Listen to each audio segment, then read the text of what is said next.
Oh,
गुरुर्ब्रह्मा गुरुर्विष्णुः गुरुर्देवो महेश्वरः गुरुः साक्षात् परं ब्रह्म तस्मै श्री गुरवे नमः। व्यासं वसिष्ठनप्तारं शक्तेः पौत्रमकल्मषं पराशरात्मजं वन्दे सुकतातं तपोनिधिं। शुक्लाम्बरधरं विष्णुं शशिवर्णं चतुर्भुजं प्रसन्नवदनं ध्यायेत् सर्वविघ्नोपशान्तये।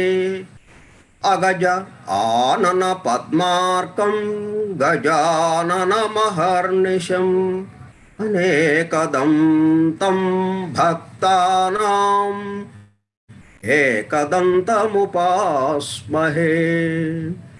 वक्रतुण्डमहाकाय कोटिसूर्यसमप्रभा निर्विघ्नं कुरु मे देवा सर्वकार्येषु सर्वदा। सरस्वती नमस्तुभ्यं वरदे कामरूपिणी विद्यारम्भं करिष्यामि सिद्धिर्भवतु मे सदा। ॐ भूर्भुवः स्वः ॐ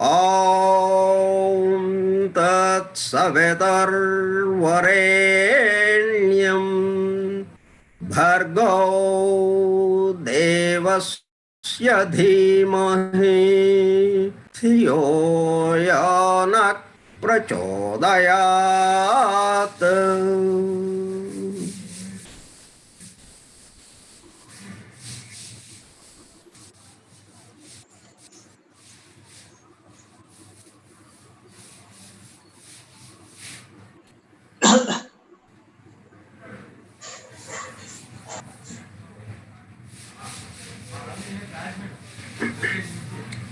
వాసుదేవ వాసుదేవ అనగా అందరిలోనూ వసించువాడు, సమస్తమునందు ఉన్నవాడు, సమస్తానికి ఆధారమైన వాడు. ఓకే, యూనివర్సల్ ప్రేయర్ కూడా చెప్పండి. మర్చిపోయినది ఉంది కదా. O hidden life vibrant in every atom, O hidden light shining in every creature, oh hidden love, embracing all in oneness, may each who feels himself as one with thee know he is also one with every other. మన అంతిమ లక్ష్యం అంటే అందరూ పరిధి మీద ఉన్నాం, పరిధి నుంచి పరిధి ఉంది అంటే అర్థం ఏమిటి? కేంద్రం ఉన్నట్టే. కేంద్రానికి అనుసంధానమై ఉన్నాం ప్రతి వాళ్ళము కూడా.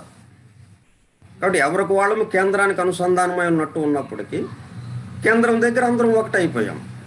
కాబట్టి may each who feels himself as one with the, ఆ సెంటర్తో, ఆధారంతో, అందరిలో ఉన్నవాడితో ఒకటిగా ప్రతి వాళ్ళు అనుకుంటుంటే ఆటోమేటిక్గా ఏమైందప్పుడు no is also one with every other. మొత్తం ఏకత్వం ఉన్నది ఒకటే, ఒకట్లోనే ఈ మొత్తం జరుగుతూ ఉంది అన్న భావన. అదే అంతిమ లక్ష్యం మనకి.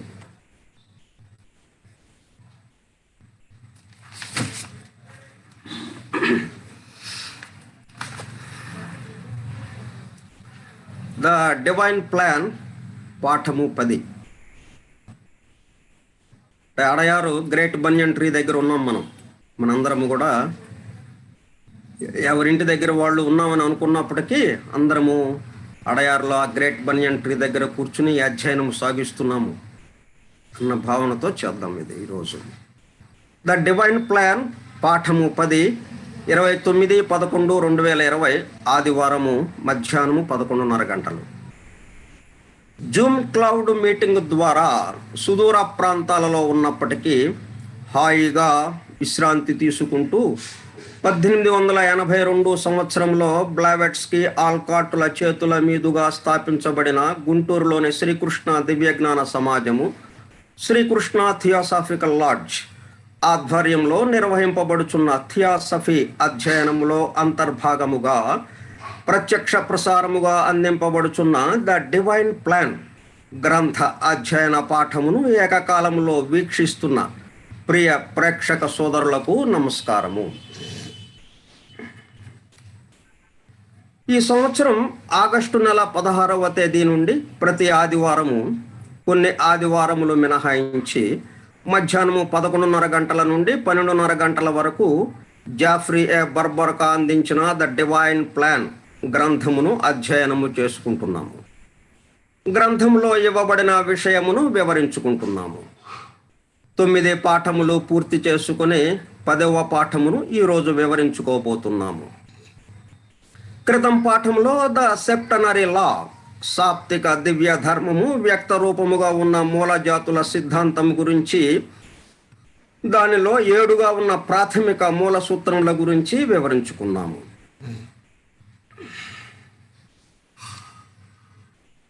1888 సంవత్సరంలో, అనగా దాదాపు 130 సంవత్సరముల క్రితము, పరమ గురువుల ద్వారా దివ్య జ్ఞానము బ్లావెట్స్కి మాతకు అందింపబడగా దానిని ఆమె సీక్రెట్ డాక్టర్ గ్రంథము ద్వారా మానవాళికి అందింపబడిన విషయము మనందరికీ తెలిసినదే.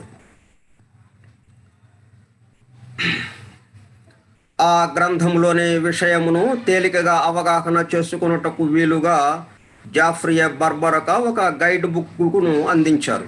అదే ద డివైన్ ప్లాన్. అందుకే ముందుగా ద డివైన్ ప్లాన్ గ్రంథము మన చేత అధ్యయనము చేయబడుచున్నది. మనం చేయడం లేదు, మన చేత చేయబడుచున్నది. అది మనకి చాలా జాగ్రత్తగా మనం అర్థం చేసుకోవాలి. మనం చేయటం అనేది కాకుండా మన చేత చేయబడుతుంది, మన ద్వారా నడపబడుతున్నది. అది కావాలి మనకి. ఉన్న వాస్తవం కూడా అదే. ఇప్పుడు చేతులు కాళ్ళు వాటంతటా అవి కదులుతున్నాయా? కదిపేవాడు లోపల ఉన్నాడు. వాడిని కదిపేవాడు ఇంకొకడు ఎవడో ఉన్నాడు. ఇలా వెనక్కి వెళ్తే మొత్తాన్ని నడిపేవాడు ఒకడు, సెంటర్, కేంద్రంలో ఇరుసు ఒకటే.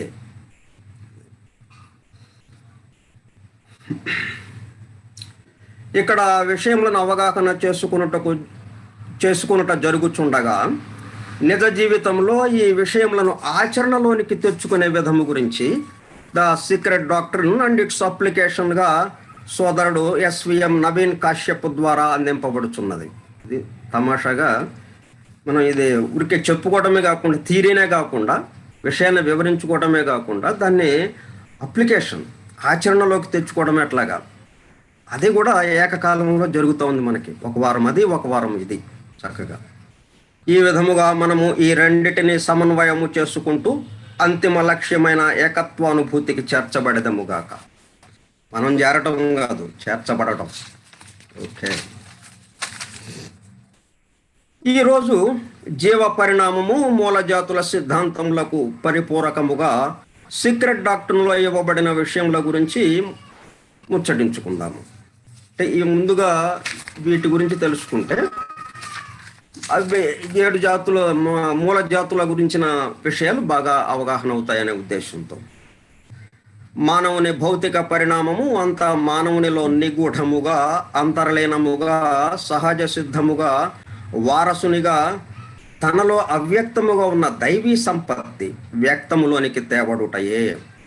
మానవుని పరిణామం అంతా దేనికి? తనలో ఉన్నటువంటి ఆ భగవదంశ వ్యక్తంలోనికి తేవడుటయే. దైవీ గుణములు పూర్తిగా వికసించినచో మానవుడే దేవుడుగా ఈ భూమిపైనే కాగలడు.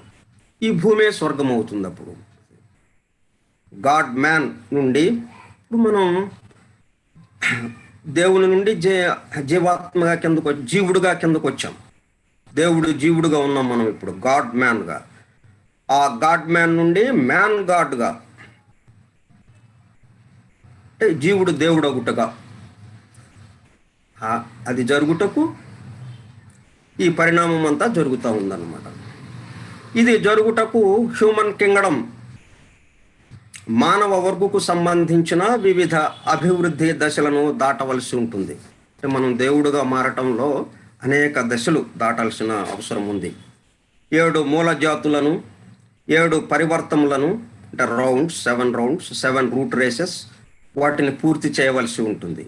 ఇది పరిపూర్తి కాగానే ల్యాడర్ ఆఫ్ లైఫ్లోని హ్యూమన్ కింగ్డమ్ మెట్టు నుండి, ఇప్పుడు మనం ఏ మెట్టు మీద ఉన్నాం అనమాట, నిచ్చెనకి 10 మెట్లు ఉన్న నిచ్చెన ఒకటి ఉన్నది. ఆ 10 మెట్లు ఉన్నటువంటి ఆ నిచ్చెన్ని, అంటే 10 పరిణామ వ్యూహములు డాక్టర్ ఆఫ్ హైరార్కీస్లో చెప్పినటువంటి 10, ఆ 10 మెట్ల మీదుగా మనం వెళ్ళాల్సిన అవసరం ఉంది. ఇప్పుడు హ్యూమన్ కింగ్డమ్ మెట్టు మీద ఉన్నాం ప్రస్తుతం. ఆ హ్యూమన్ కింగ్డమ్ మెట్టు నుండి పై మెట్టు అయిన ధ్యానీ చౌహానిక్ కింగ్డమ్ను అధిరోహించడం జరుగుతుంది. ఇప్పుడు ఈ 7 మూల జాతులను, 7 పరివర్తనలను మనం దాటినప్పుడు హ్యూమన్ కింగ్డమ్ స్థాయి నుండి ధ్యానీ చౌహానిక్ కింగ్డమ్ స్థాయికి వెళ్లే సమయంలో జీవ పరిణామ సిద్ధాంతము, మూలజాతుల సిద్ధాంతము ఒకదానికొకటి పరిపూరకముగా కలిసి పనిచేయడం ఉంటుంది.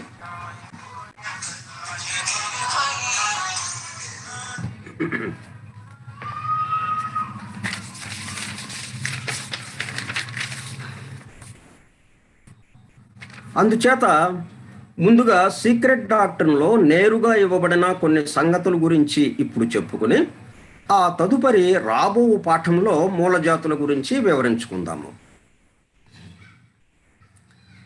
దానికి ముందు ద డివైన్ ప్లాన్ గ్రంథమునకు జాఫ్రియే బర్బరక తన ముందు మాటలో ప్రిఫేస్లో ఒక విషయాన్ని తెలియజేశాడు. ఏమనంటే, the idea of how to read the secret doctrine volumes, the idea of how to read the secret doctrine volumes was stressed that the secret doctrine was written from the Platonic standpoint. ఏ పద్ధతిలో అది రాయబడింది? Secret doctrine Plato తత్వవేత్త యొక్క ఆధారంగా, ఆయనని ఆదర్శంగా తీసుకుని, ఆయన యొక్క తత్వ సిద్ధాంతాలు వాటిని ఆదర్శంగా తీసుకుని ఇది రాయబడింది అన్నట్టుగా చెప్పారు, ఉందన్నమాట సీక్రెట్ డాక్ట్రిన్లో అనే విషయము జాఫ్రియే బార్బరక చెప్పాడు తన గ్రంథం యొక్క ద డివైన్ ప్లాన్ గ్రంథంలో ముందు మాటలో చెప్పారనమాట. కావున దానికి తగ్గట్లుగా ప్లేటో తత్వ దర్శనము గురించి కొన్ని విషయములు ముచ్చటించుకుందాం. దానికి ముందు ISIS unveiled the secret doctrine గ్రంథములు బ్లావెట్స్కీ ద్వారా ఎలా వచ్చినవో తెలుసుకుందాం. ఎందుకంటే ఒకదానికొకటి గొలుసు కట్టు వలె ఉంటుంది. జాగ్రత్తగా పరిశీలిస్తే సృష్టి కూడా అంతే. మనం ఒక విషయాన్ని అర్థం చేసుకోవాలంటే దానికన్నా ముందు ఇంకొకటి ఏదో తెలుసుకుని ఉంటే ఇది బాగా అర్థమవుతుంది అనుకుంటాం. మళ్ళీ దాని దగ్గరికి వెళ్తే దానికన్నా ముందు ఇంకోటి ఏదో తెలుసుకుంటే ఇంకా ఈ 2 బాగా అర్థమవుతాయి అని అనుకుంటూ ఉంటాం. అట్లాగా గొలుసు కట్టు పద్ధతిలో ఉంటుందన్నమాట. సృష్టి కూడా అంతే. ఏ గొలుసులతో అయితే మనము బంధింపబడి ఉన్నామో ఆ గొలుసు కట్టు ద్వారానే దైవానుభూతిలోనికి వెళ్ళుట సాధ్యమవుతుంది. ఏంటంటే understanding, only understanding. I want nothing but the key. నాకు తాళం చెవి ఇస్తే చాలండి అని అంటున్నాం. ఏంటి ఆ తాళం చెవి? అండర్స్టాండింగ్. అంతే. ఆ గొలుసులే, ఏ గొలుసులు అయితే ఇప్పుడు మనం బంధింపబడి ఉన్నామని అనుకున్నామో ఆ గొలుసులే బంగారు నగలుగా అయిపోతాయి, బంగారు కంకణాలుగా అయిపోతాయి. అందుకే మనకు కాశీ మజిలీ కథలు, ఇంకా చాలా కథలు అలాగే మనకు వచ్చినాయి. ఆ కథలు ఒకదానికొకటి గొలుసు కట్టులాగా అనంతం అన్నట్లు ఉంటాయి కదా. చూడండి, దానికి కథ తగదు. ఒక కథ చెప్పంగానే దీనికి ఇంకో కథ ఇంకోటి ఏదో ఉంటుంది, మళ్ళీ ఆ వెనక్కి అలాగ వెళ్ళిపోతూ ఉంటుంది ఆ కాశీ మజిలీ కథలు పుస్తకం. ఇట్లా మనకి పాతవి చాలా ఉన్నాయి అటువంటి. పూర్వ చింతామణి, సహస్ర శిరచ్ఛేద పూర్వ చింతామణి కథలు, సాలభంజికల కథలు, ఇలా రకరకాలు చాలా ఉన్నాయన్నమాట. అన్నీ కూడా ఇలా గొలుసు కట్టు పద్ధతి. సరే,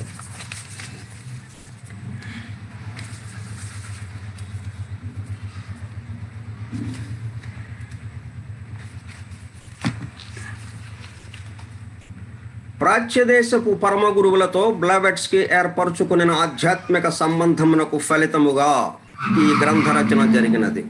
అంటే ఐసిస్ అన్వేల్డ్ కానీ సీక్రెట్ డాక్టర్ని కానీ ప్రారంభం ఎక్కడైందనమాట? ప్రాచ్యదేశపు పరమ గురువులతో బ్లవెట్స్కి ఏర్పరచుకున్న ఆధ్యాత్మిక సంబంధమునకు ఫలితముగా ఈ గ్రంథ రచన జరిగినది. సత్యం ఎక్కడ ఉన్ననో గ్రహింపదలిచిన వారి కొరకు ఇది రచింపబడినది. ఎవరి కోసం అంట? సత్యం కోసం వెతికే వాళ్ళ కోసం. సత్యం ఎక్కడ ఉన్నను అంటే ఆ మతంలో ఉందా, ఈ మతంలో ఉందా అని కాదు, ఎక్కడుంటే అక్కడ. గ్రహింపదలిచిన వారి కొరకు ఇది రచింపబడినది. ప్రాచీన తత్వశాస్త్ర సూత్రముల సమన్వయము ఇందు చూడనగును. ఇందులో సత్య నిరూపణ ప్రయత్నమున పొరపాటుల ఎడ దాక్షిణ్యము చూపుట గాని, అధికారము నటించు వారి ఎడ గౌరవము చూపుట గాని ఉండదు. ప్రాచీన ద్రష్టలకు నవీన వైజ్ఞానికులు ఎంతవరకు అప్పుపడి ఉండిరో తెలుపుటలో మొగమాటము లేదు. కాలము సత్యమును నిరూపించు యత్నములో వ్యక్తులు, ఉద్యమములు, మతములు క్యాలెండర్లో తేదీల వలె తమ పని ముగించుకునే తొలగిపోవలసినవే. ఆధ్యాత్మిక సాధకుల దృష్టిలో మహిమలు అసత్యములు. నేటి శాస్త్రమునకు మహిమల వలె తోచు దూరదృష్టి, దూరశ్రవణాదులు ఒకనాటి శాస్త్రమునకు విదితములైన మానవ సహజ శక్తులు. మేధా పరిణామమున ఇవి వయస్సుతో వచ్చు మానసిక ప్రౌఢ లక్షణముల వలె సామాన్య విషయములే. ఇంతవరకు మానవ ప్రజ్ఞలోని రహస్యములన్నీ నేటి శాస్త్రమునకు అవగతములు కాలేదనుట సత్యము, కావనుట అసత్యము. అవగతములు కాలేదు, సత్యమే అది. అట్లాగని కాకుండా ఉంటాయా? ఉంటాయి, కాదు, అవుతాయి. అంటే కాలేదు అనుట సత్యము, కావు అనుట అసత్యము, అవుతాయి అనేది ఉందన్నమాట. ప్రకృతితో మానవుడు చుట్టరికమును పెంచుకుని కొలదయు జ్ఞాన బీజములు అంకురించి వృక్షములుగా పెరుగుట అసాధ్యము కాదు. నిద్రించుచున్న చైతన్యము గల అణువులు వృక్షములుగా కలలుగాంచి,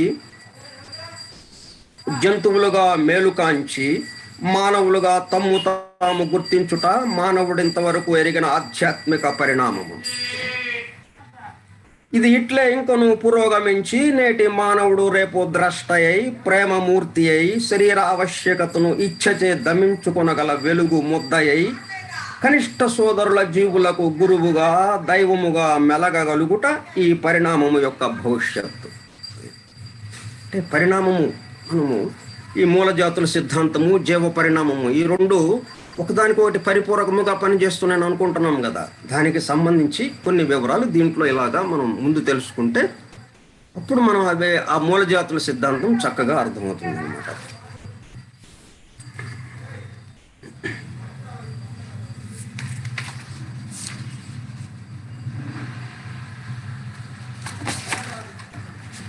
తర్వాత ప్లేటానిక్ స్టాండ్ పాయింట్లో రాశారు సీక్రెట్ డాక్టర్ అని చెప్పారు కదా జాఫ్రీ బార్బరక.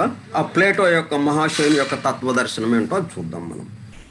ఒక ప్లేటో మహాశయుని తత్వదర్శనమును మాత్రమే మతమునకు శాస్త్రమునకు గల సత్య సమన్వయము మనకు లభించును. ఆధునికుల చేతిలో అది లభింపదని మేము నొక్కి చెప్పుచున్నాము. బ్లావెట్స్కి చెప్తుందన్నమాట ఇది. ప్లేటో మహాశయుని సిద్ధాంతములనగా ప్రాచీన భారతీయ దర్శనమునకు చక్కని భాష్యములు. ప్లేటో 23 శతాబ్దముల క్రిందట బోధించి పోయినను లోకములోని బుద్ధిమంతుల మనోవీధులలో వాని సిద్ధాంతములెంకను ప్రతిధ్వనించుచున్నవి. ఆయన వాస్తవముగా ప్రపంచమునకు సృష్టికిని చక్కటి భాష్యకారుడంటలో తప్పులేదు. క్రీస్తుకు పూర్వము జీవించిన ఈ తత్వవేత్త బోధలలో వేద ద్రష్టల ఆధ్యాత్మిక జ్యోతి చక్కగా ప్రతిబింబించినది. ఆ వేద ఋషులు ఆయన కన్నా కొన్ని వేల సంవత్సరములు పూర్వపు వారు. వ్యాసుడు, జైమిని, కపిలుడు, బృహస్పతి, సుమతి మున్నగు ఋషులు తమ కాలము నుండి ప్లేటో వరకు గల శతాబ్దములలో విజ్ఞానమూర్తులై వ్యాపించి ఉన్నారు. భారతీయ ఋషులకును ప్లేటోకును కలిగినది ఒకే దర్శనం. కాలము విసురులకు తట్టుకొని నిలిచిన ఈ దర్శనమే శాశ్వతము, దివ్యము అని ప్రారంభించుటలో మేము జంకనక్కరలేదు. ఆధ్యాత్మిక జిజ్ఞాసలేని తాత్విక పరిశీలనమును ఆయన అంగీకరింపలేదు. ఆయన దృష్టిలో ఈ రెండును ఒకటియే. సత్య దర్శనం ఒక్కటియే ఈ గ్రీకు తాత్వికుని ధ్యేయం. కనిపించు జగత్తును నమ్మువారుగాక అంతర్లీనమైన తత్వమును దర్శించువారే అతని దృష్టిలో తాత్వికులు.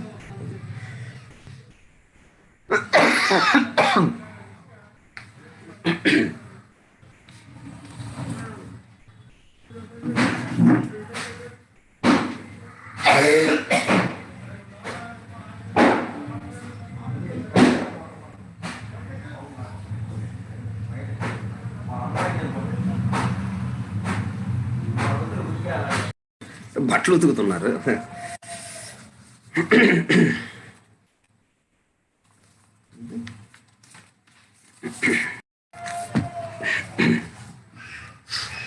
తాత్వికులు చక్కని డెఫినేషన్ ఇచ్చారు ఇక్కడ మనకి. కనిపించు జగత్తును నమ్మువారు కాక అంతర్లీనమైన తత్వమును దర్శించువారే అతని దృష్టిలో తాత్వికులు. మార్పులను చూచు దృష్టి చాలదు, శాశ్వతత్వమును గమనించు దర్శనము కావలెను. వృద్ధి క్షయములోని అసత్యపు కలల వెనుకనున్న కళాతీతమనబడు సత్య సారమును గుర్తింపవలెను. ఆది అంతము కలవి కార్యరూపములకు, సంఘటనలకు, వానిని గూర్చిన సూత్రములకు, అభిప్రాయములకు వెనుక ఒక తెలివి ఉన్నది. అదియే అనేకత్వంలో ఇమిడి ఉన్న ఏకత్వము. అన్ని భావములను దాని నుండియే బయలుదేరును. అది ఏ జగత్తునకు చక్రవర్తి, ధర్మ విధాత. అది సర్వమునకు మూలమై సర్వమునకు మేలు చేకూర్చున్నది అయి అనుసరించు వారిని రక్షించున్నది అయి మంచికి మూల కారణమై వర్తించును. అది సత్యము, తెలివి అను అంశములకు తండ్రి వంటిది. అది భౌతికముగా ఇంద్రియములకు గోచరము కాదు, కానీ అంతర్దృష్టి సంకోచము లేని వారికి గోచరించును. దానిని గూర్చి జీసస్ ప్రభువు తన అనుయాయులతో, దేవుని రాజ్యము మహిమలు గమనించుట మీ వంతు, మిగిలిన వారికి దానిని గూర్చి నేను పిట్ట కథలుగా చెప్పెదను. మీరు చూచుచునే చూడలేరు, వినుచునే వినలేరు, అవగతము చేసుకునలేరు అని ప్రవచనము చేశాను.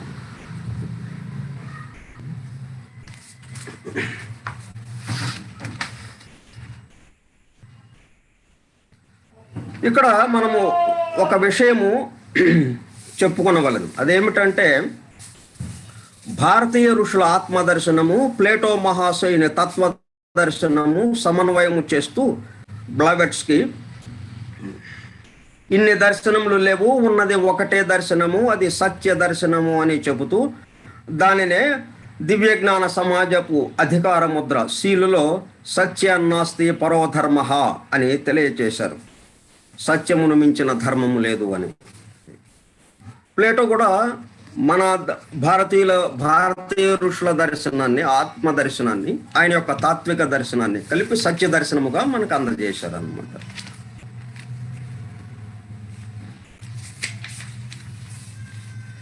సత్యమును ఈ రోజంతా కొంచెం ఒక కథలాగా వినండి చక్కగా. ఎందుకంటే అసలైన విషయాలు అంతకుముందు కొన్ని చెప్పుకోనివి, మనం ప్రారంభంలో చెప్పుకోవలసినవి.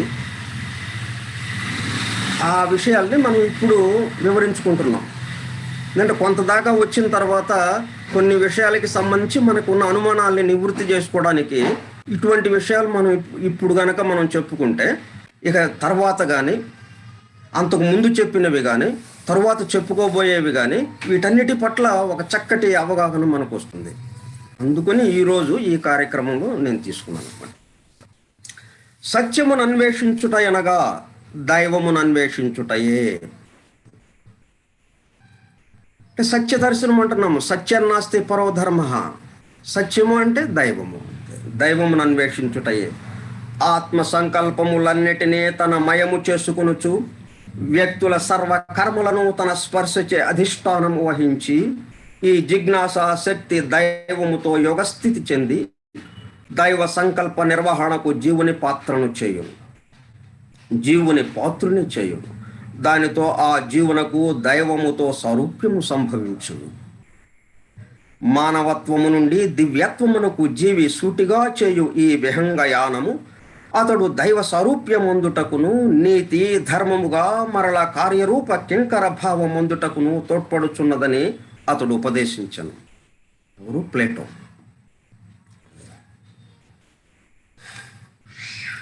ఇవన్నీ జరగటానికి మనకి ఆ మూల జాతుల సిద్ధాంతము, రౌండ్స్, స్పియర్స్, ఇట్లాగా ఆ పరిభ్రమణం చక్రభ్రమణము, వీటన్నిటిలో ఎన్నిసార్లు తిరుగుతూ ఉండగా జరిగేది ఇదన్నమాట. ఇప్పుడు ఈ విషయాల గురించి మనం బాగా గుర్తుపెట్టుకుంటే ఆ పరిభ్రమణాలకు సంబంధించి కాకుండా, అప్పుడు మనం పరిభ్రమణం మనకు తెలియకుండానే జరిగిపోతుంటుంది. ఈ విషయాలతో మనం ఎప్పుడూ దైవానుభూతిలోనే ఉండటానికి అవకాశం ఏర్పడుతుంది. మానవుని ఆత్మ జీవలోకమున దైవాంశ గనుక క్రమ పరిణామమున జీవుడు సర్వస్వముగా అందు స్థానం అలంకరించి మెలగును.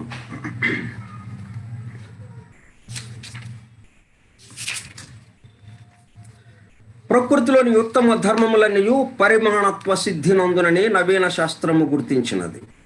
ఇది పైథాగరస్ సిద్ధాంతమునకు సుస్పష్టమైన భాష్యమనవచ్చు. బ్రహ్మాండమునందు నిండి ఉన్న సమన్వయ శక్తి నుండి వ్యక్తమైన సత్యములకు నిరూపణములే అంకెలు. రసాయన శాస్త్రమున గల అణువుల ప్రవర్తనము వానినే రుజువు చేయుచున్నది. ఈ పైథాగరస్ సిద్ధాంతమును వ్యాఖ్యానించు ఆర్చర్ బట్లర్ను తత్వవేత్త ఇట్లు వివరించను. ఈ విశ్వమంతయు తనలోని అంతర్భాగములతో కూడి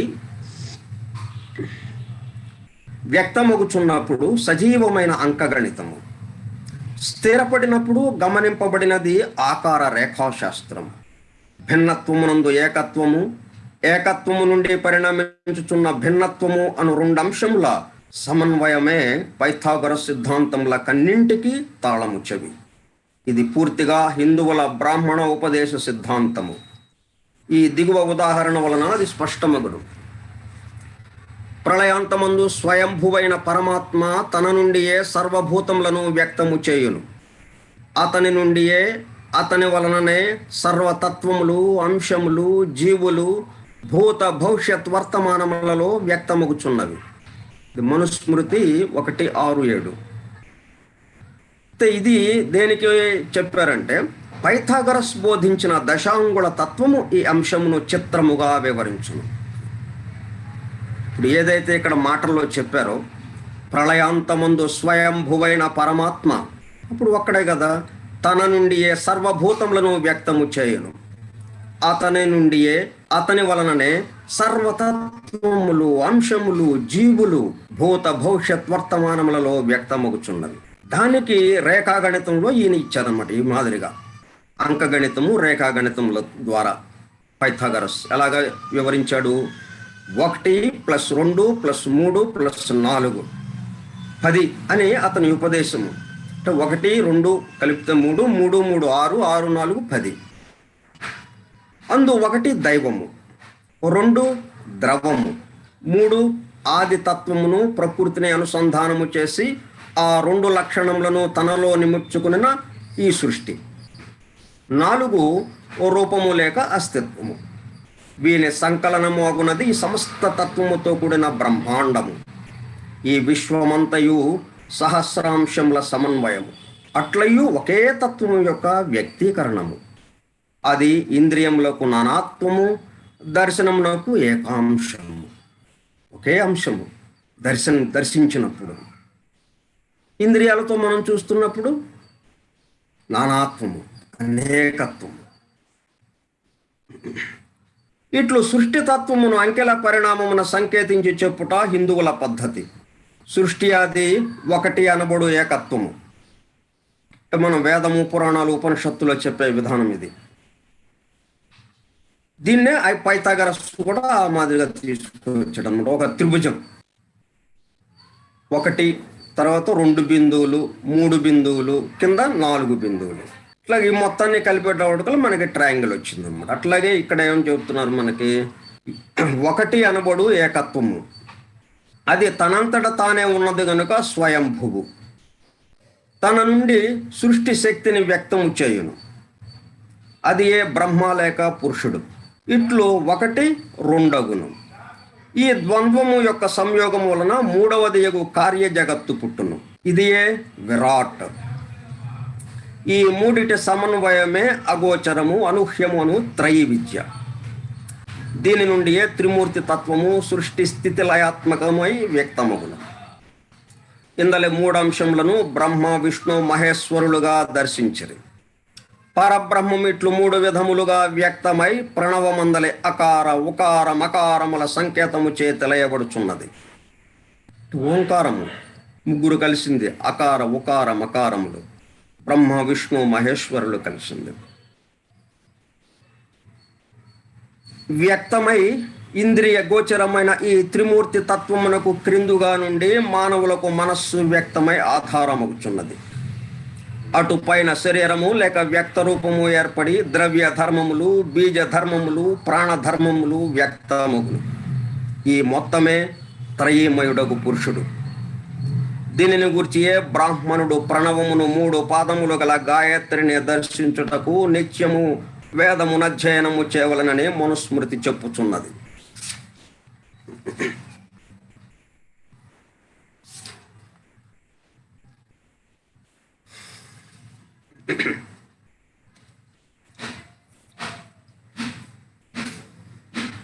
యాంబ్లికస్ అనే తత్వవేత్త ఆయన చెప్పిన అంశములలో మహత్తర సృష్టి ధర్మములు నిగూఢమై ఇమిడి ఉన్నవి.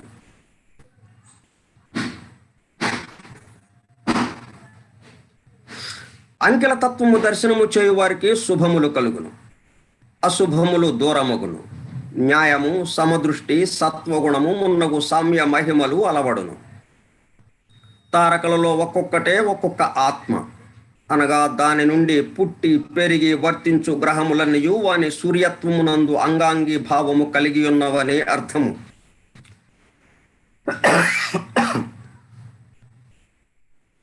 శరీరములలో మానవులు ఉన్నట్లు గ్రహములలోను, సూర్యులకు తారకలలోను తద అధిదేవతలుండి ఆయా ధర్మములను ప్రవర్తింపజేయుచున్నారు.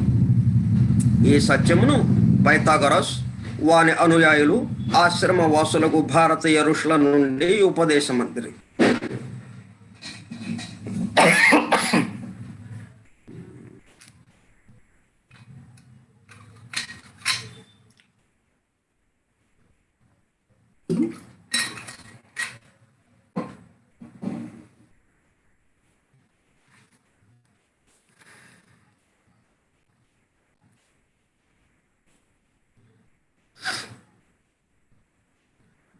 మరియు ప్రతి అణువునకు ఆత్మయున్నది. అది ఏ దివ్య ప్రజ్ఞయగు అణుకేంద్రం. అణువు నిర్మాణము ఈ ఆత్మకు దేహము. ఒక అణువునకు గాని సౌర కుటుంబమునకు గాని మనకున్నట్లే ఉచ్ఛ్వాస నిశ్వాసములున్నవి, సుఖ దుఃఖములు, ఆకలి దప్పులు ఉన్నవి. ఈ సిద్ధాంతమును కాదనుటకు నవీన జీవశాస్త్రవేత్తలకు గాని భౌతిక శాస్త్రజ్ఞులకు గాని ఆధారమేమీ లేదు. కనుక నవీనతలోని కొన్ని అంధవిశ్వాసములను తొలగించుకునినచో ఆకాశమున చరించుచున్న గోళములన్నీయు అంతర్లీనమైన దేవతలకు బహిర్వ్యక్తములైన ప్రతిమలు. తమ ద్రవ్యత్వము నుండి తద అతీతములైన దివ్య శక్తులను వెలువరించుచున్నవి. అవి వ్యక్త స్థితిలో అనాద్యంతములు కావు గాని అవి నిర్వహించు అవ్యక్త మహిమల కారణముగా దేవతా భావనకు పాత్రములై ఉన్నవి. ఎపినోమిస్ గ్రంథమున అగ్నిదేవతలు భౌతిక శరీర జీవుల కన్నా సారమూర్తులుగా, అంతర్లేన దేవతలుగా కీర్తింపబడినవి. దీనిని సత్యము కాదనుటకు రుజువు లేదు. సృష్టి ప్రథమ కారణము, దాని నుండి వెలువడు ధర్మములు అంటే మనకి డివైన్ లాస్, అవి వెలువడు పథకము అంటే డివైన్ ప్లాన్ అను వానిని గూర్చి గ్రహింపదలిచిన వారు ప్రాచీన ద్రష్టల తత్వ దృష్టికి తల వంచవలనే గానీ మరి ఒక గతి లేదు. ఎపినోమిస్ గ్రంథకర్త దేవతల వ్యక్తమూర్తులను ఉత్తములు సామాన్యులను భేదముచే 2 విధములుగా విభజించను. ఈ 2 విధముల దేవతలలోనూ 3 తరగతులను గమనించను. వారందరూ అదృశ్యమూర్తులై విశ్వమంతయును వ్యాపించి ఉన్నారు. ఫస్ట్ రూట్ రేస్ ఎలాగొచ్చింది, సెకండ్ రూట్ రేస్ ఎలాగొచ్చింది, థర్డ్ రూట్ రేస్, వాటికి సంబంధించింది కూడా మనకి ఇక్కడ విషయాలు చెప్తున్నారు అనమాట. అందు మొదటి 2 తరగతుల వారు అదృశ్యమూర్తులై వరుసగా ఆకాశమయ అగ్నిమయ శరీరములు ధరించి ఉందురు. ఇందు 2వ వారు గ్రహ గోళములలోని అధిదేవతలు. ఇక 3వ తరగతి వారు వాయుమయ దేహములు ధరించి ఉందురు. వారును సామాన్యముగా అదృశ్యులే, కానీ అప్పుడప్పుడు కొన్ని క్షణములు దృశ్య రూపములలోనికి మంచు పొరల వలె దిగుచుందురు. వారే సూక్ష్మ శరీరములు ధరించి చరించు భూతత్వ దేవతలు. పై విధమున గమనింపబడిన దేవతా వ్యూహముల తత్వ సమన్వయముతో సామ్య ధర్మమును భోగించియే ప్రాచీనులు సృష్టిలోని ఆశ్చర్యములను గమనించి దర్శింపగలిగిరి. నవీనులు కూడా ఈ మార్గమునకు సంబంధించిన పరిశీలనము చేసినప్పుడే ఈ ఆశ్చర్యములను గమనింపగలరు. ఆధ్యాత్మిక భౌతిక తత్వములకు నడుమ నిరోధించుచున్న ముదురు చీకటిలో నవీన శాస్త్ర పరిశోధకులు మునిగిపోయి కన్నులు మూసుకుని ఈ అంతరము పురింపరానిదనియు అడుగులేని అగాధము వంటిదనియు అడ్డముగా తలలూచుచున్నారు. కానీ దానిని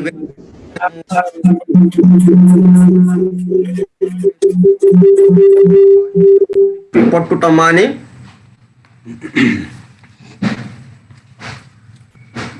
క్రిందికి భౌతికమును చీకటి వైపునకు ప్రసరింపజేసినచో తమ తప్పును తాము తెలుసుకొనగలరు. ఆశ్రమవాసులకు ప్రాచీన ఋషుల మార్గం అవలంబించిన విద్యార్థి భౌతికమునకు ఆధ్యాత్మికమునకు నడుమగల ఈ చీకటిని వెలిగించి అందలి అంశములను గమనింపగలడు. తర్వాత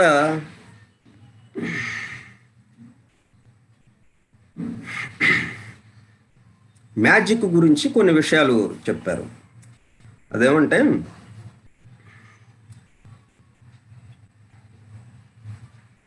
సైమన్ అను సిద్ధుడు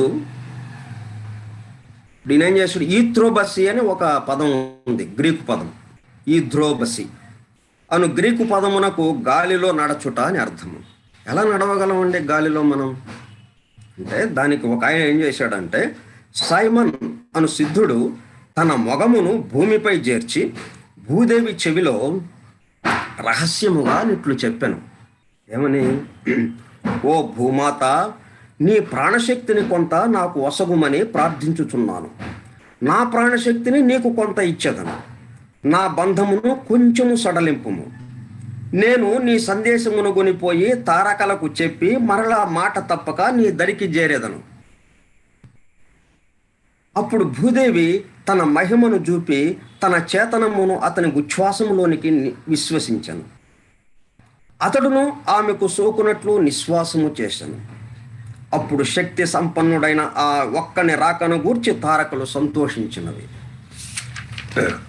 అది ఇక్కడ దీంట్లో ఉన్న శాస్త్రీయత ఏంటో చూడండి. ఇది మ్యాజిక్ కాదు, అంటే మహిమలు కావు ఇవి. అంటే ఆయన ఇక్కడి నుంచి తారకలకి వెళ్ళిపోయాడు. ఆయన గాలిలో నడుచుకుంటూనే వెళ్ళిపోయాడు. ఆయన ఎలాగ వెళ్ళిపోయాడు? ఈ భూమి యొక్క ఆకర్షణని తప్పించుకుని ఎలా వెళ్ళగలిగాడు? సజాతీయమైన విద్యుత్ తరంగముచే ప్రభావితములైన 2 పదార్థములు పరస్పర వికర్షణ చెందును. సజాతీయము అయితే వికర్షణ చెందుతాయి, విజాతీయము అయితే ఆకర్షణ చెందుతాయి. అది ఇక్కడ ఉన్న విషయం. సజాతీయమైన విద్యుత్ తరంగముచే ప్రభావితములైన 2 పదార్థములు పరస్పర వికర్షణ చెందును.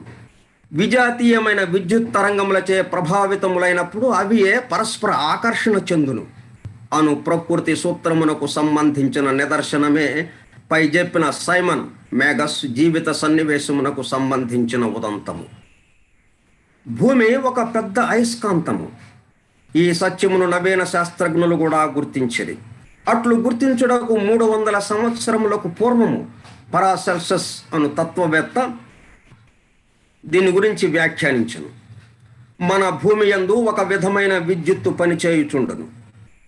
దానిని ధన సంజ్ఞగా చెప్పుకున్నచో భూమిపైనున్న అణువులలోనూ దేహములలోనూ దానికి రుణ సంజ్ఞ అయిన విద్యుత్తు పనిచేయుచుండును. భూమి తన చుట్టూను తాను తిరుగుటలో తనలోని అయస్కాంత ధర్మము నుండి ధన సంజ్ఞ విద్యుత్తు వెలువడుచుండగా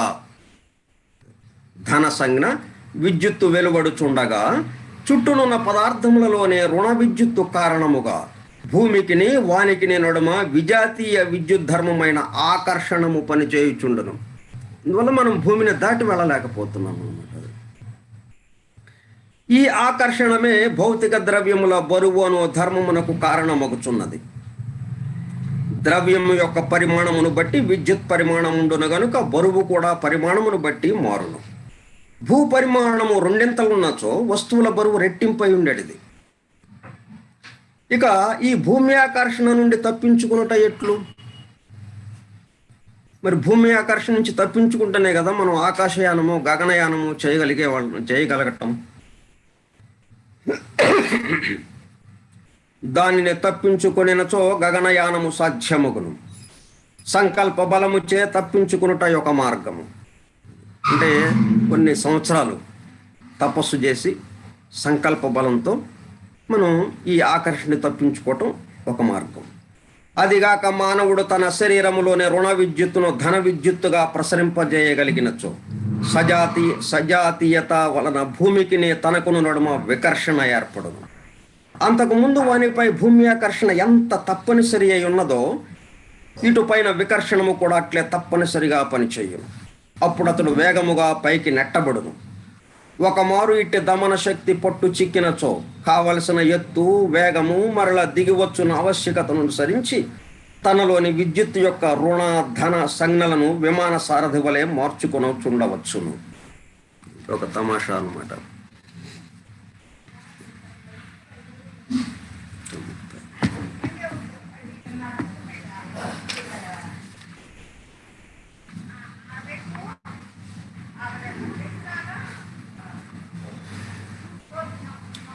దివ్య జ్ఞానము బ్లావెట్స్కి అందించిన విధము ఏంటి అంటే, పరమ గురువుల అనుగ్రహము వలన మన శతాబ్దమునకు సంక్రమించిన సంపదను దివ్య జ్ఞానము అందరు.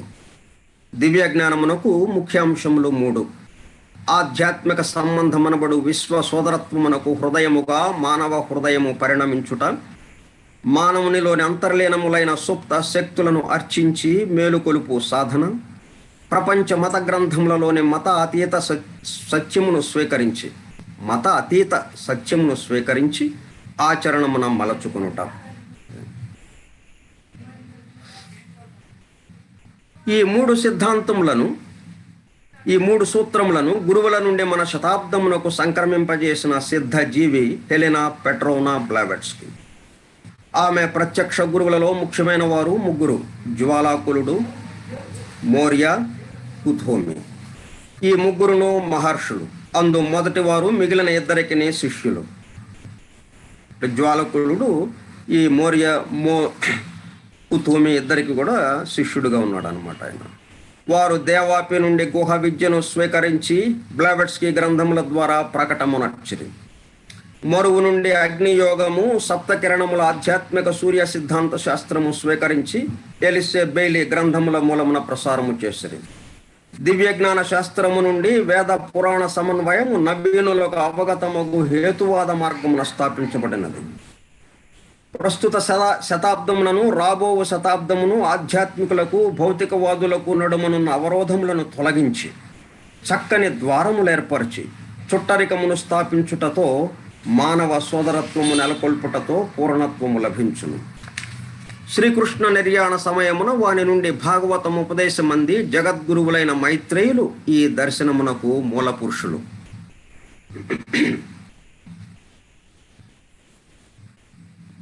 సీక్రెట్ డాక్టర్లోని కొన్ని ముఖ్య అంశములు అంటే భూమిపై నరుని ఆవిర్భావము, స్వేదజముల అండజముల సృష్టి. వీటి గురించే మనం మూలజాతుల సిద్ధాంతంలో మనం చర్చించుకోబోతున్నాం అన్నమాట. భూమిపై నరుని ఆవిర్భావమును గూర్చి వ్యాఖ్యానించుచు పురాణ ఇతిహాసములలోని స్వేదజముల అండజముల సృష్టిని గూర్చి హెలెనా పెట్రోనా బ్లావెట్స్కి తన సీక్రెట్ డాక్టర్ అను గ్రంథమున ఇట్లు చెప్పుచున్నది. ఈ భూమిపై జీవులన్నీను 7 తరగతుల సృష్టులుగా కాలక్రమమున దిగి వచ్చినవి. అందు ఆదిమ సృష్టి కేవలము దేహ నిర్మాణము చేసుకున్న చేతన స్వరూపము. దాని నుండి ఆ నిర్మింపబడిన రూపములు 2వ సృష్టిగా నేర్పడినవి. ఈ రూపములు 3 తరగతులుగా విడిపోయినవి. అందు 3 తరగతుల నరులు పుట్టి 3 విధములైన సంతతులను పొందిరి. మొదటి 2 తరగతుల వారును అండముల నుండి దేహములు ధరించుట చేసిరి.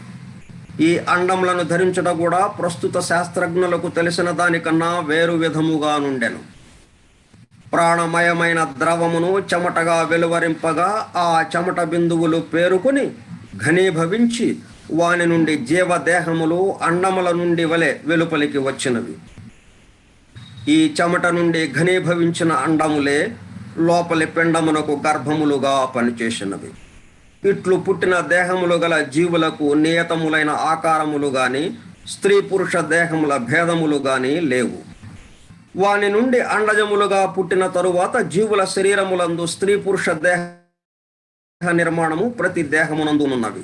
అర్ధనారీశ్వర తత్వము వలె ప్రతి దేహము స్త్రీతత్వము పురుషతత్వము కలిసి ఉండును. అటుపైన పుట్టిన 3వ తరగతి జీవులలో స్త్రీ పురుష భేదము వేరైనది. థర్డ్ రూట్ రేస్ అన్నమాట. నరదేహములు కూడా మొదట స్త్రీ పురుష భేదము లేకుండగాను తరువాత 2 తత్వములతో కలిసియు అటు తర్వాత స్త్రీ పురుష దేహములు 2 భేదములతోనూ ఏర్పడుట జరిగినది. ఈ భేదము కలిగి దేహములు విడిపోయిన నాటి నుండి పై చెప్పిన అండములు స్త్రీ గర్భమునందే ధరింపబడుచున్నవి.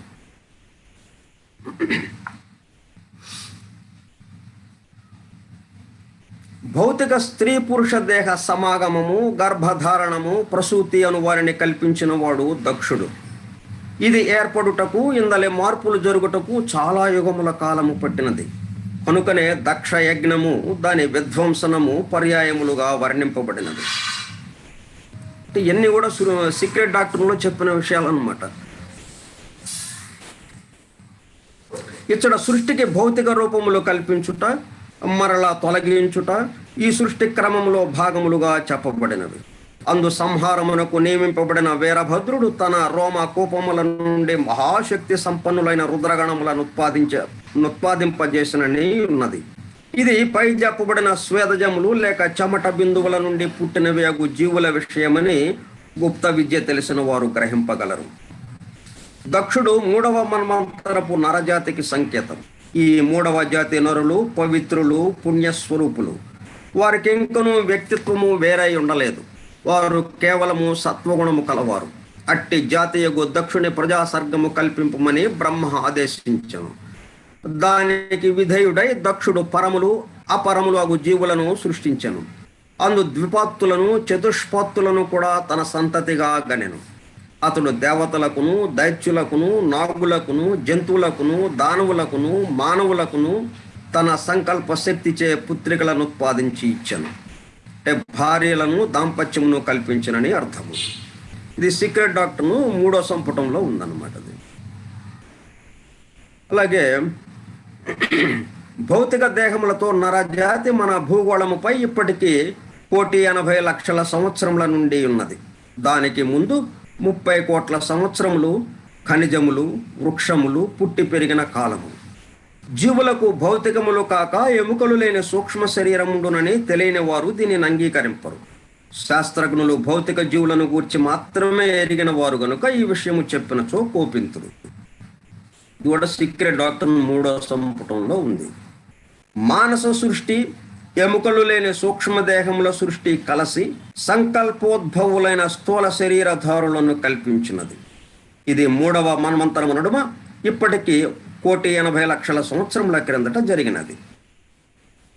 వైవస్వత మనుగునకు సంబంధించిన ప్రస్తుత నరజాతి 1,80,00,000 సంవత్సరముల క్రిందటిదని భారతీయుల గుప్త విద్య చెప్పుచున్నది.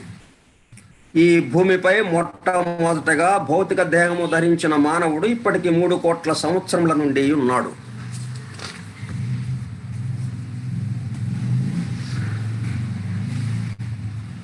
అంటే వీటినే మనం ఒక క్రమ పద్ధతిలో మనం మూలజాతుల సిద్ధాంతంలో చెప్పుకుంటాము రాబోయే పాఠంలో. ఈ ప్రస్తుత మన్వంతర ప్రారంభము నుండి మానవుడు ఈ భూమిపైన ఉన్నాడు.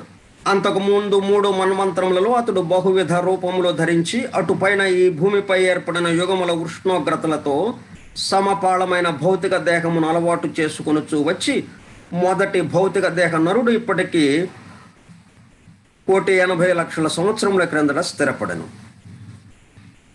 మొదటి నరజాతికి గల చరిత్ర లభింపదు. రెండవ జాతి చరిత్ర కూడా లభ్యము కాదు. కనుక ఇప్పటి 4వ 5వ జాతుల చరిత్రకు ముందుండిన లెమోరియా, అట్లాంటిస్ ద్వీపములను గురించి మనము తగిన శ్రద్ధ చూపవలెను.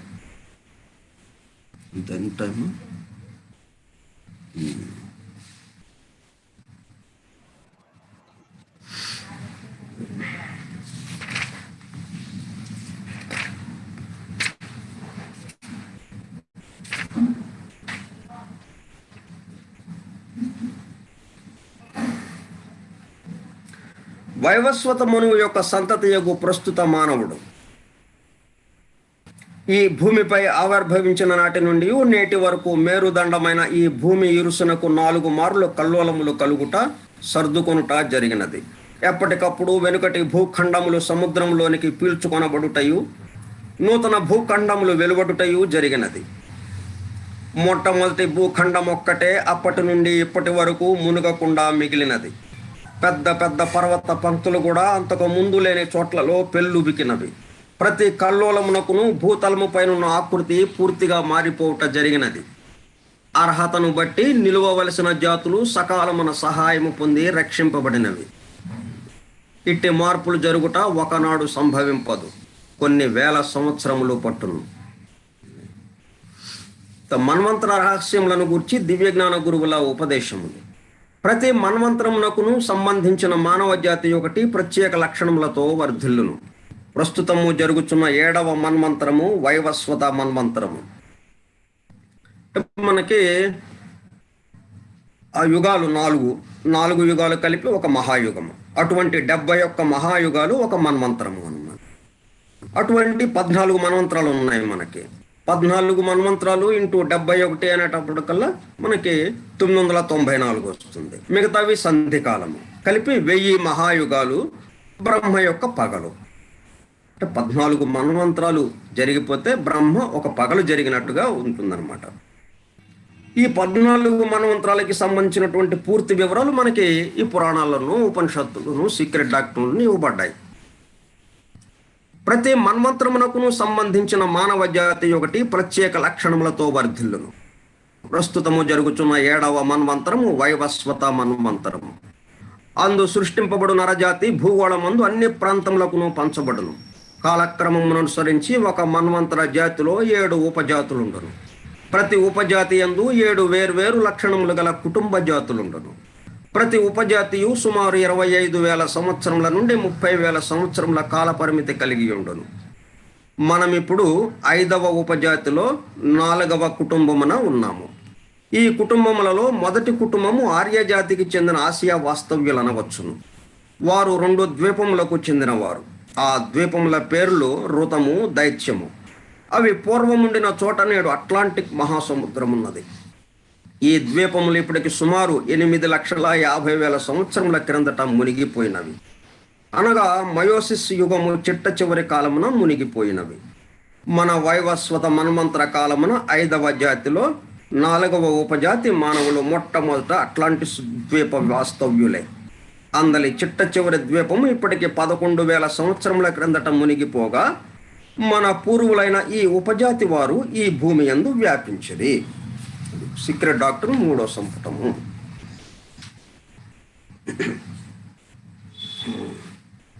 అంటే ఇప్పుడు మనం ఈ గంట సేపు చెప్పుకున్న విషయాలన్నిట్లోనూ మనం పాల్గొన్నాం.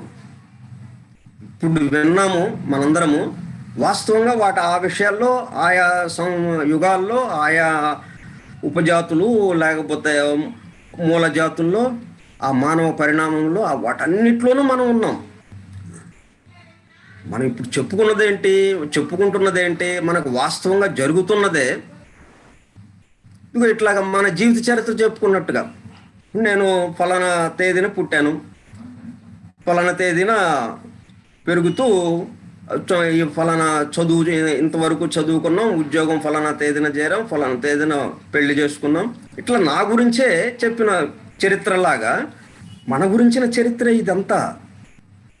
ఇప్పటి వరకు మనం చెప్పుకున్నదంతా కూడా ఏవేవో విషయాలు మనకి సంబంధం లేనివి కావు. మన చరిత్ర చెప్పుకున్నాం ఇప్పటి వరకు. ఇంత చరిత్ర ఉంది మనకి. కాబట్టి ఇంత చరిత్ర ఉన్నవి మనం కంగారు పడకుండా మన అసలైన కర్తవ్యం ఏంటో మనం ఇంత ఎయిర్పోర్ట్లో, ఎందుకంటే అంతకుముందంతా మనకి కొంచెం ఇబ్బందికరంగా ఉన్నది. ఆధ్యాత్మిక విద్య కానీ, ఆత్మ జ్ఞానము కానీ, ఆత్మ విద్య కానీ, బ్రహ్మ విద్య కానీ చాలా కష్టముగా ఉన్నట్టుగా ఉండేది. ఇప్పుడు బ్లావెట్స్కీ ద్వారా పరమ గురువులు ఏం చేశారు, చాలా తేలిక చేశారనమాట. దీన్ని అమెరికని అందించారు. అంతవరకు అమెరికా మనకి ఎవరికి తెలియదు. మొత్తం అన్ని జాతుల పవిత్ర గ్రంథాల్లో ఉన్నప్పటికీ ఆ అమెరికా కూర్పు, సృష్టి యొక్క అమెరికా కూర్పు పొడుపు కథల్లో ఉండటంతో, రహస్యంగా ఉండడంతో ఎవరో ఆ ఇనిషియేషన్ పొందిన వాళ్ళకే అది అర్థమయ్యేది. మిగతా సామాన్య మానవులకి ఎవరికి అర్థం కాలేదు. ఇప్పుడు మొత్తం సమస్త మానవాళికి అర్థమయ్యేటట్టుగా విడమర్చి చెప్పారనమాట. ఏంటి కూర్పు, ఇదిగో ఈ విధంగా ఉంది. ఈ విధంగా ఉంది అంటే ఆటోమేటిక్గా దాంట్లో మన భాగం ఏంటి, మన వంతు కర్తవ్యం ఏంటని చేసుకుంటూ వెళ్ళిపోతాం. అండర్స్టాండింగ్ ద్వారా సెల్ఫ్ రియలైజేషన్కి మనకి అవకాశం కల్పించారనమాట. కాబట్టి ఇదంతా అండర్స్టాండింగ్ కోసం మనం ఇవన్నీ చెప్పుకున్నాం. ఓకే,